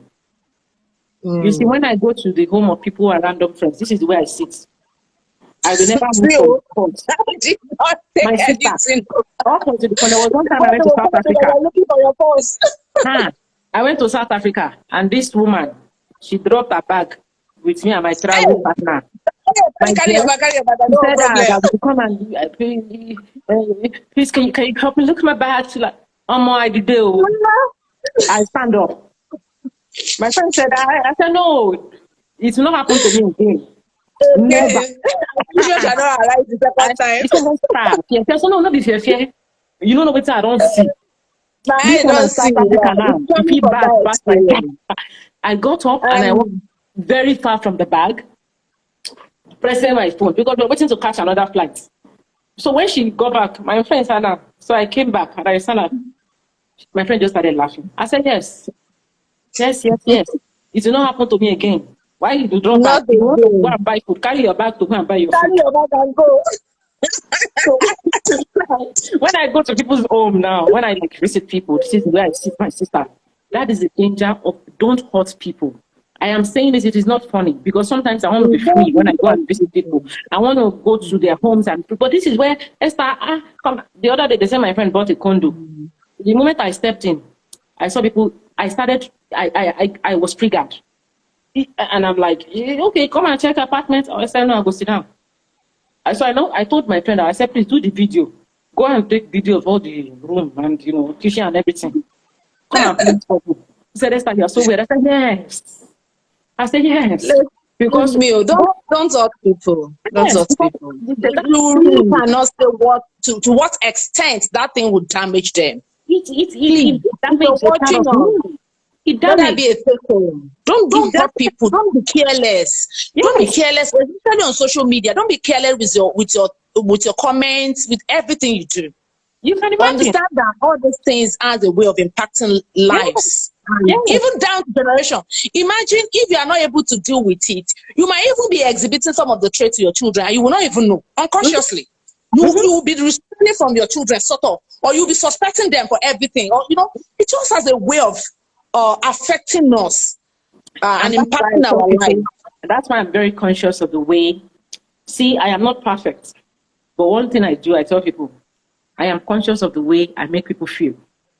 My sister, I am very conscious. See, I have seen life deal with people. I have seen life experiences. Yoruba people would call it I have seen people, most people like their life just hit them. So every day, every time, even in my imperfection, when I see that, Esther, this thing, you didn't do it well, I would circle back and want to make it right? Just to make sure that I leave, a good imprint. And we got to be conscious of one thing. I'll go back to our children. Do not do things that would have negative implications on your children. In the future. So people will keep archive and say, I'm waiting in the front for this person. People do wait for real, my sister. I'm waiting for that. This is my dear sister on Facebook. I'm waiting for her. 15 years to this time. I would need those screenshots. And I will tell that for her. People. Imagine that kind of person saying she's going for maybe commissioner. I will bring those things out. Okay. I even, to the extent that I told my children, I archive it in their email. Like, in case so I'm not around again, this thing is still there. And this thing is still there. You need to deal with it because nobody knows. You might come across a child from this person, a bully. No, I mean, it can come in different ways. So people are waiting. Don't just think you've done something and it's just gone. Because you know what this lady did at the end of the day?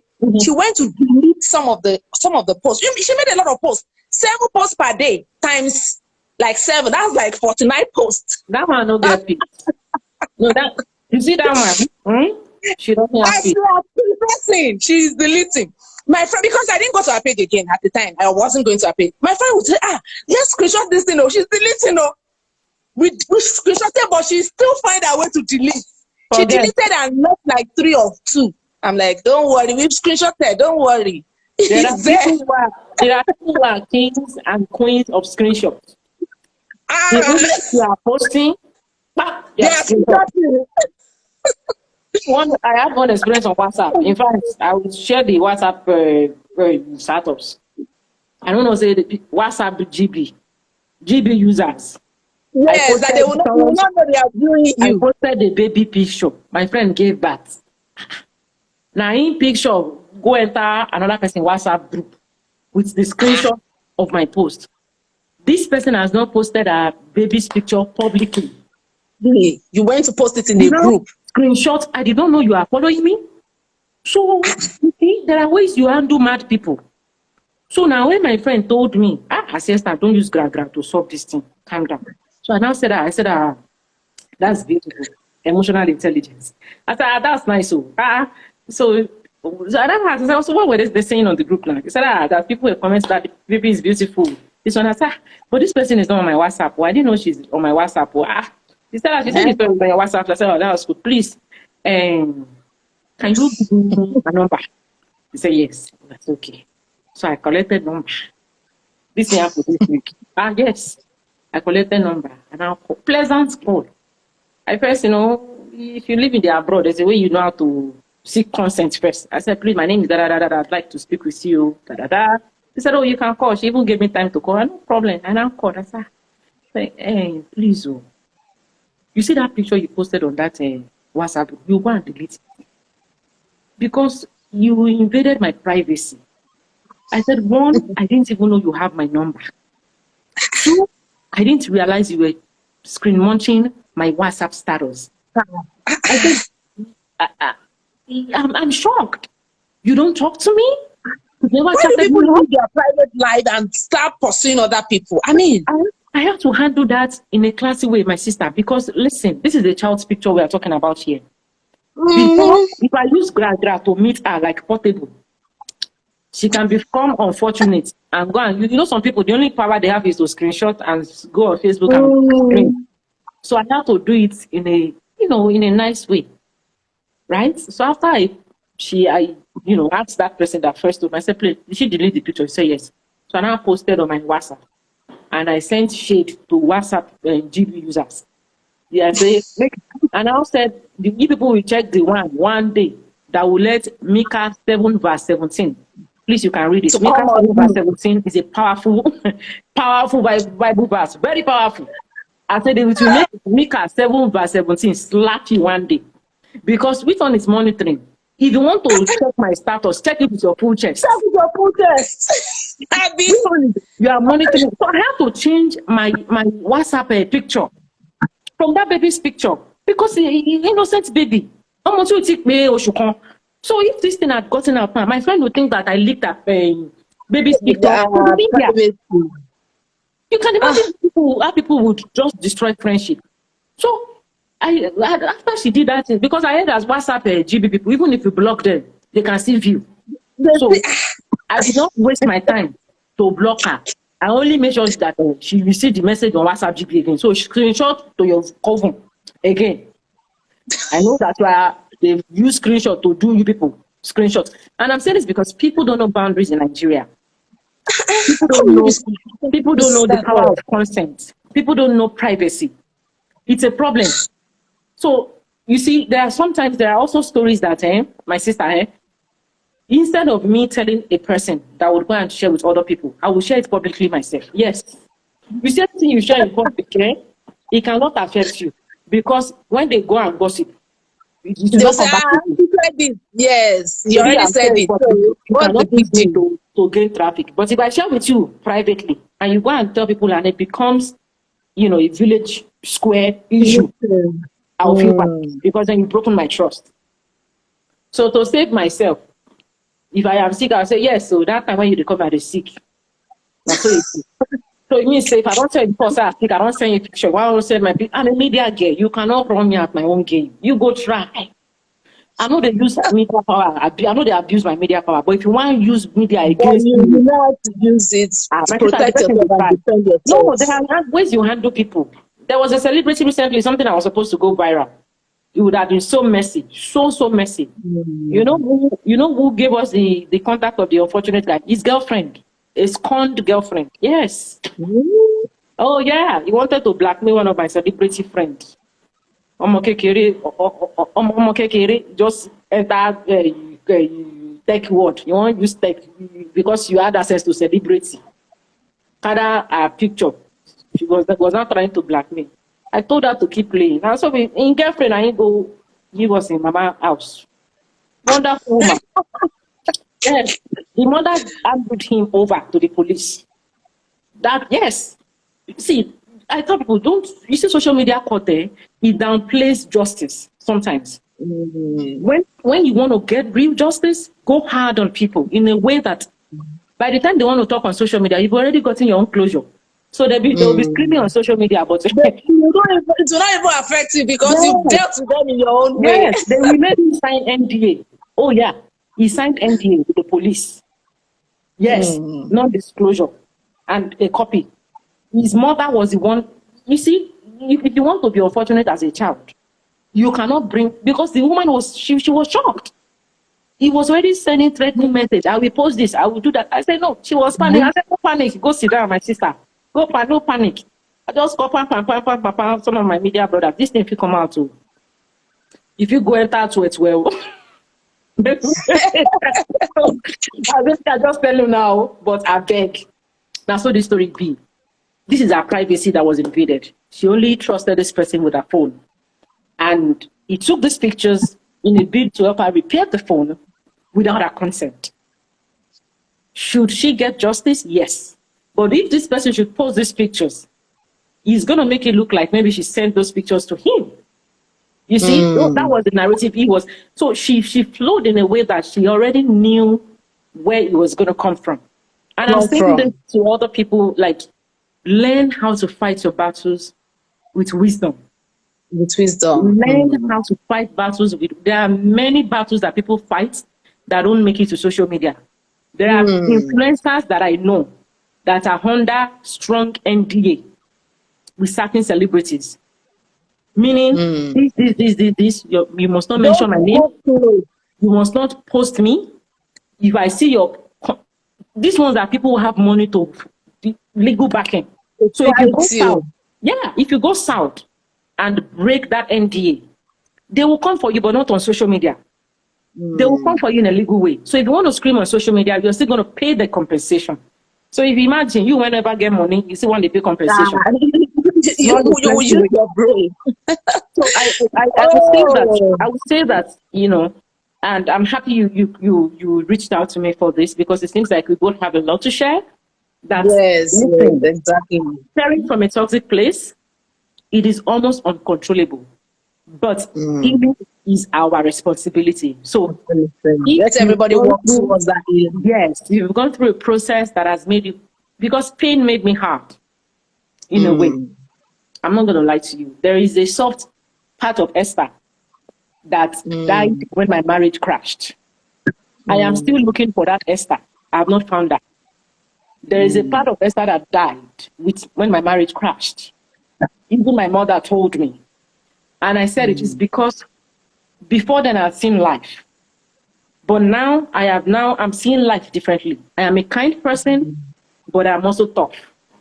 Meaning, I There's am a always way ready. pain happens people. Yes, always Pain ready. can make you tough but be So, empathetic. Pain can make you hard but be empathetic. So it means I don't use my pain to hurt people. hurt people. I don't use my pain. I can be defensive. If, for example, I go to somebody's house, I've experienced a false theft, and they tell me they're looking for something. Before you come to me, Mama, give me. Yes, I would give, because you want to like, but yes, don't bring it to me. I don't steal. You see what I'm saying? That's what pain does to you. So we can't say, because I'm talking about this, and there could be someone out there, a young woman right there out there, or a young man who has a story they want to share, a yearning to share something that is hurtful. And they've been keeping it, they've been bottling it inside. The day they would share, Adela, they will share from a place of toxic. Place of toxicity. Yeah, like you will feel it, and it will take you reading from a place of discernment to say, okay, a place of kindness to understand yes, that, I understand what this person they are not bad people, it's just the way the thing is. Yeah, so you can be tough. Me, there are things I don't joke with. My privacy. I don't. You said somebody said something on your LinkedIn that commented that public figures cannot. You don't need that. Cannot have private life. Yes, you can, if you know how to place your boundaries.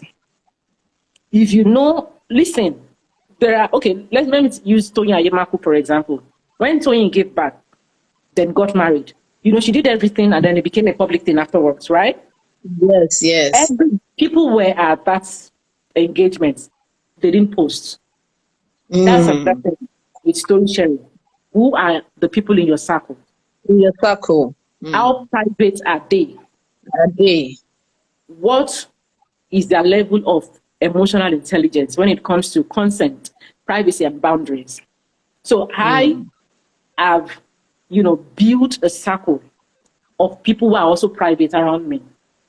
People who want to be heard but don't really want to be seen. People want to be seen and don't really want to be heard. So two different set of people. Meaning, when you share with me, you're not going to hear it from anybody. And I would even say that when I became a media girl, I became more confidential than when I was just an activist.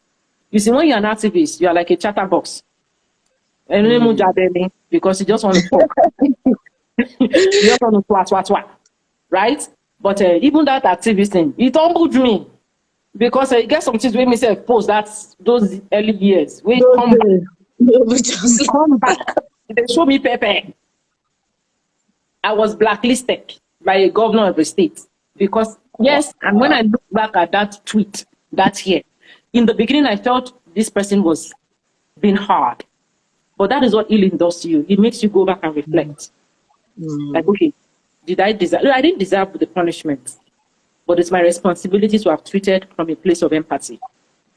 And this person went so far in dealing with me, but it taught me one thing: confidentiality. It also taught me fact checking, and that is why you never see me jump on any mock thing. I will never use anybody's story to gain traffic. You see those things, and you need to experience life to a certain level where there is a confidence that comes with spirituality, meaning every word that comes out of your mouth, you've spoken to God about it. You've told the Holy Spirit about it. So when you're talking about it, you are talking from a place of forgiveness. You're talking from a place of kindness.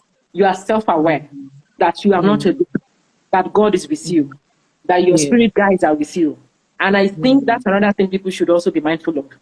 We can say share story. Maybe not go and share the one that people will go and use against us at the place of opportunity. Because share story now, some people now, they don't understand mental health. If you go and talk mental health, the employer, HR, can think that you have yabaless. So I tell people also, before you share your story, make sure you have a name and an identity. There are stories that you share that it is only people who have names, people who can stand on their own, can get away with it. And there are stories that you share that every time you are in front of an HR or any employer, they Google your name and they are saying, mental health. Right? And that is because, yes, so be strong, to be able to share stories that cut across, stories that are lived experiences and sensitive, because we live in a society, either good or bad, people are ready to use everything against you. Do you go on the side of like that? Even when they share good stories, actually, when they share something bad, somebody will still see something nasty. That is the society we live in. You cannot please people. Somebody will be saying they gave birth. Someone will be in the comment and say, why is the baby head so big? Why is the baby looking ugly? And this is somebody that you don't know what it means to conceive a child. You've never gone through childbirth. You don't raise children. But then you are in the comments, in the confinement. Is big. So anyone who has been through any form of pain, because this session is not just we having a show, it is also in for the both of us and for some of the people who are watching. I would say this to you. I have made mistake of sharing my story from a toxic place before, but I learned from my mistake, and that is the power of growth. When you can that's the power of growth. Pass and say, okay, I didn't handle this well. I didn't handle this well. I'm going to do better. So before you share your story, if you've got to pray, pray. Pray. Yes. It sounds like a cliche. Believe me. Prayer can control your tongue. In fact, I'm just learning that from you today. I pray normally, but like typically for pause than some certain things, I'm just learning it today. Yeah. Speaking over things is very powerful. I learned that late in life. When I cook now, I pray. I speak words. I posted it the other day. I speak words. Father, as I'm making this food, let this food fill us. Holy Spirit, I'm inviting you to my kitchen. Make my kitchen a dwelling place. Let this food fuel my children. My children will never go hungry. It sounds random, but I'm speaking it into the atmosphere. I am not calling on people. I am calling on God to bless the future of my children through food, because I have experienced homelessness, marginalization, and hunger before. And every day I am intentional that my children will never go through even a tiny part of the things that I've been through. I cannot control their future, but I can create a future through spoken words. I can create a future through speaking life into them, waking up every morning, placing hand on their head, telling God, this child must be better than me. This child, so these things, it cut across. So it's not just sharing your story. Be mindful of the space you're also sharing. Who are the audience? Are they mature enough? Because if you are sharing a story on Instagram, that's why you should be discerning your platforms. Facebook is like a family album. So Facebook now, if you share, people are ready to bring dagger, shovel. Yes, me, my family, it's not like that. It's a lie. You never gone through it.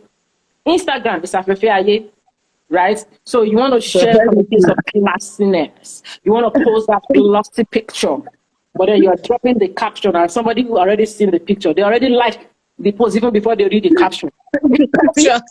But you see Twitter. Damn. I tell people, if you don't have a tough skin, don't show your story on Twitter. I am begging you. If your mental health is not there, do not share your story on Twitter. You know why? Because if you block them, they have like 10 other pages. They are ready for you. And you see those people that have small followers, they have votrons on Twitter. They are ready. You make somebody retweet and quote the tweet, all their votrons are coming at you. So the best thing, if you want to share your story, know where you have strength. Know the platform you have strength. Know your audience. And you can also share, and I always tell people, networking is important. So here's the deal. You've gone through some experiences in life, right? And you want to share your story on Instagram. You have used almost all your posts to abuse celebrities. To judge people who have money. No, it's true. Every time you're judging people who have money. Because Nigerians, we have a love and hate thing for rich people, right? Every time they are judging Copy because she's rich, you are judging Davido. You are doing this. So now you want to now share your story and you expect empathy from people. I might say I go hard. No way. Because if people have not been saying anything for all those ones you've been sharing, immediately you come out for your whole like this, they will come for you. They will remind you. So when people give back the energy, because when we share the good, let's also look at the bad, right? Realize that whatever image you've projected to people online, people are going to mark your energy. So if you are the type that is always toxic, every time people win, you want to find loophole in their story. Fault. Every woman that is out there is sleeping with everybody, and you are a woman yourself.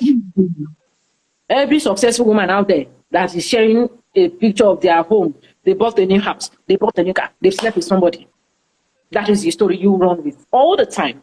So when you share your win, how do you think people are gonna? What do you expect people to do? To pamper you? I don't know. The energy that you have released before, they will fire you to say, but you say this person that So we gotta also be mindful. You do what you want others to do to you. If the internet never forgets. The internet never forgets. So when you want to share your story, ask yourself, after you've played your mindfulness tape, who am I out there? What image do I have? I know people on Facebook, and they're like, if people hear that today, something bad happened to them, they will cross leg. Because they spend all their time judging people, dragging people. Every day is dragging. There's always somebody to be dragged. I tell you. So the truth is, when folks see the way you are, they're going to match up your energy. So the next time you share a story, you share something that is painful, and you're expecting everybody to show you empathy, to show you kindness. What amount of kindness have you shown people? People in the past. How have you treated other people?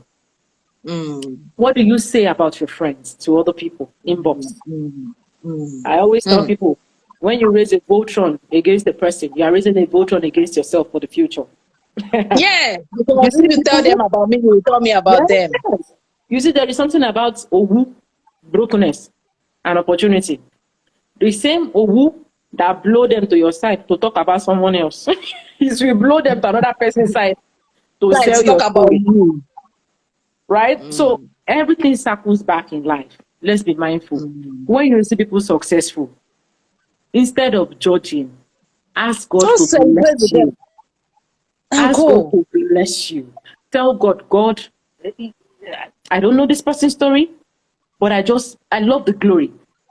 Right? Please bless me. That's what I do. I tell people, when we start this, I said, no, there is no magic in my life. I celebrate people. I am happy when people win. When my friends win, I celebrate them genuinely. I don't, life is too short. If they don't celebrate me, I know they focus on those things. You right? You see, before, there was a time in my life where I was really focused on likes and comments. That's another thing that toxic energy. I had to help myself out of it. That the likes and comments don't define you. What actually defines you is the message you are passing. So sometimes when I post things, I just post and I go on my TV, I cross leg, I watch Netflix. If I take 2 days before I come to the no, you can't let those things control you on social media, or else you want to see people's validation all the time. So I have gone past validation. It takes, to be honest, sometimes it takes pain for you to be able to learn. So I've gone through the validation period of, I want somebody to no, don't seek people to like you. If you respect yourself, people will like you. People will like you. If you have impact, people will like you. Yes, Abiola, if you respect yourself and you turn out value, and everything you post, is positivity, you're pushing light out. I started affirmation a few weeks ago, and that came from a place of prayer. I was praying and I said, God, every morning, I want to bless people. I want people to be able to affirm, because I tested God for 6 months with affirmation on something and it happened. And I said, I want to start posting affirmation. Let it be a channel where people would connect with me, so that if there's someone on my page who is looking at my life and thinking, I want to be like Esther, let them understand that Esther is imperfect, but that Esther has God. Esther knows how to pray. and that Esther is still a work in progress. But let them tap from the light and understand that through their mouth, they can create the future that they want. See? And I was away for 2 weeks. When I opened my Facebook, I was so happy that half of those who checked up on me are the people who comment on those affirmation posts daily. You see, if any of those people tomorrow share a story about how, the affirmation helps them, I'm going to amplify with my voice. You get what I'm saying? So there's also the thing about networking with story sharing. Network with people. Don't just say because you have gone through pain, people will just gather around you. No. How have you shown empathy to other people? What energy have you given out to people that you're not expecting people to place red carpet for you?